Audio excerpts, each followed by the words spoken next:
What's up YouTube? Today we're going to be starting a new series of short videos called How to Deal with Blank. So it's going to be basically me quickly going over how to deal with specific moves, specific strategies, very quickly, very simply, in a way that just makes sense, maybe as a couple of groups of characters. And the first thing I want to do is with a character that is very popular right now, and that is Byleth. I'm going to tell you how to deal with Byleth's Nair as probably his best move, one of the best things about him, but there is very easy ways to deal with it, so let's get into it. But before we do, don't forget to subscribe and go down in the comments and tell me I'm bald again, or smelly, or stinky. So the first thing you're going to want to look at is the frame data of this move. So an important caveat is a lot of moves when they short hop, auto cancel, or don't have a landing hitbox, right? Or sometimes it's a little annoying to punish it because you don't know, like certain moves that they're going to have a landing hitbox. Like let's say Pikachu down air can or cannot have the landing hitbox.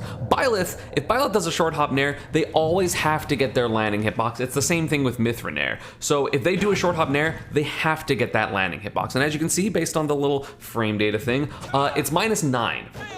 So the first thing that you always need to remember is if Byleth lands in front of you, every character with a normal grab can shield grab it. Frame 8 might be able to grab it, but I think technically Byleth's spot dodge is frame 3, so it would come out on frame 12 relative to the landing hitbox, which means that an 8-frame grab, because of the 4 frames of added shield stun, would not work. Yeah, so it has to be frame 6 or 7 grab. So if you have a frame 6 or 7 grab, you can always grab it, because they literally can't do anything. Jab is not fast enough because Byleth's jab is frame 4, and spot dodge, I mean, even then, if you have if you are playing a character with a frame 8 grab, like Snake, I think is frame 8, you can always just try to grab it, because most of the time they're going to do this in shield, because if they do this in spot dodge, you can start reading the spot dodge really heavily and just like charge an up smash or something like that, or Snake can like, you know, do like a short hop forward air, hit the air dodge into up air or something like that. So that's the first thing. Of course, it is a little bit ambiguous sometimes where they're going to land, because that's like kind of the good thing about it, right? Although you generally can figure out which side they want to land on based on what confirms they want to get. If you're at 80, they probably want to land, and you're here, they probably want to land on the right of you, so that way if it hits, they can get the runoff fair. So they're probably not going to worry about landing to the left of you, because it just makes less sense to do so, because there's not as much advantage to doing it, if that makes sense. Like if you're doing this, why would you land behind the opponent if hitting them off stage could kill them? It's not generally going to be worth it. Of course, if you have really good out of shield options on both sides, great. If you are Samus, you up B. If you are Pikachu, you can neutral air or back air or grab. Of course, like those are the characters that I'm very familiar with. Me Brawler can Nair. So look at your frame data, see what you can punish frame 9 with, and then just get used to it. Of course, there is a mix-up on whether or not Byleth is going to fast fall or not, and that can change the timing at least by a couple frames, because let's just go over it real quick. I'm gonna like zoom through it in the editing, but it's just gonna be this. Okay, so 2, 3, 4, 5, 6. They land on frame 36 with no fast fall, and on fast fall, 1921, 2, 3, 4, 5, 6. So there's a 10 frame difference, which is pretty extreme, I'm not going to lie. That's a big difference, because if you expect a full hop, if you expect a not fast fall and they fast fall, then suddenly you're going to miss your punish entirely. So what you need to do is honestly just look out for that little flash that happens when they fast fall. Fast falls, you always see this little flashing spark that just signifies a fast fall. So look out for that when you're trying to react, because again, you still do have a decent amount of time when you are on someone's shield, because each individual hit, looking at ultimate frame data, has 5 frames of shield lag and then 2 frames of shield stun. So each individual frame each individual hit is adding 7 frames of potential of like time, basically, in order to see it. Like you can see how much lag there is. 1, 2, 3, 4, 5, and then it keeps moving.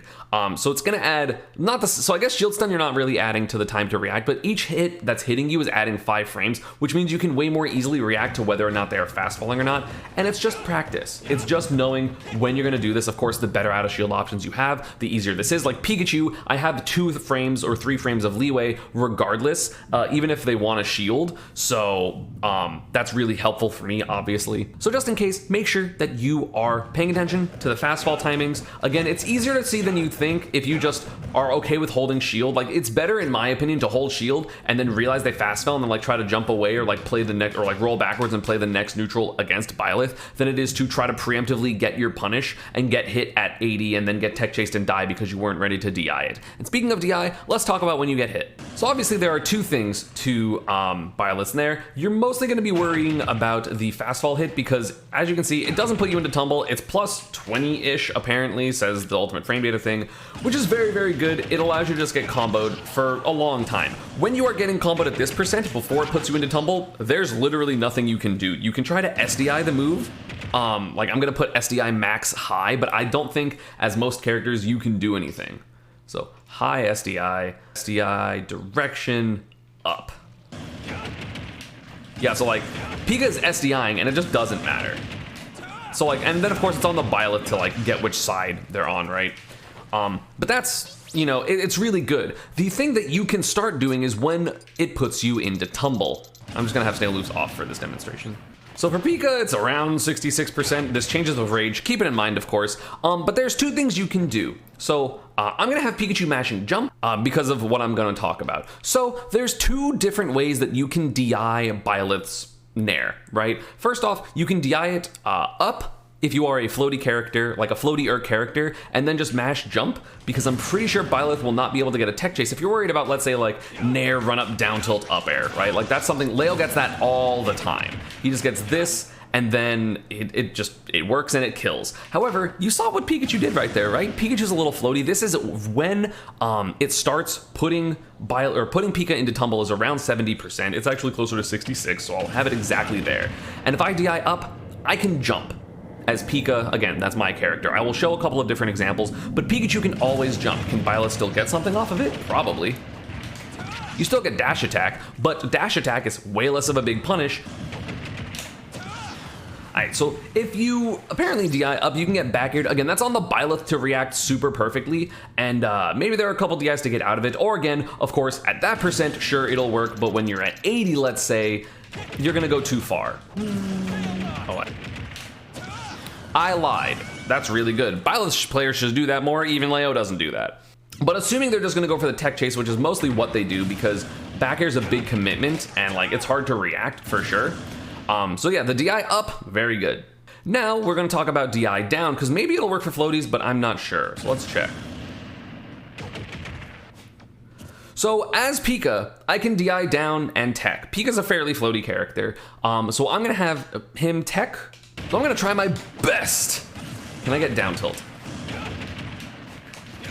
I can. So again, that's the scary thing. If you are a floatier character, because you're going to be in the air for longer, Byleth can start his dash and then get the tech chase. And again, at higher percents, that can just be a kill, right?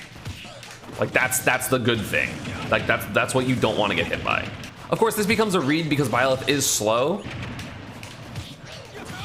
All right, like that's really good. You know, that will kill at a lot of percents. So again, if you are floatier, it's worth it to risk, in my opinion, them getting you with a back air that's really hard to do, because that's way easier. That's generally going to be their game plan. Okay, so if you DI up and away and you're a floaty character, you do get... so yeah, basically it seems like the answer is essentially always, if you are a floaty character, DI up and away, and you know, if you're shielding it, try to use your out of shield option, have that mix up at least, because they do have to hold shield even if you don't have a good out of shield option, out of the threat of you out of shielding even with something slower. Because again, you basically, as a floaty character, don't want to get put into a tech chase situation because the tech chase can kill you, so you'd rather DI up and take a dash attack than take the down tilt up air or a side B or a forward smash or whatever's gonna happen. Sorry, this is taking a lot longer than I thought. I thought it was gonna be a short video. Byleth's Nair is a bit intricate though. So now let's go over Fox. Fox is a fast faller, right? So even if he DIs up, he has to tech. This is him DIing up and away. He has to tech. However, you can do the exact opposite that you would do for floaty characters, which is DI down and away, right?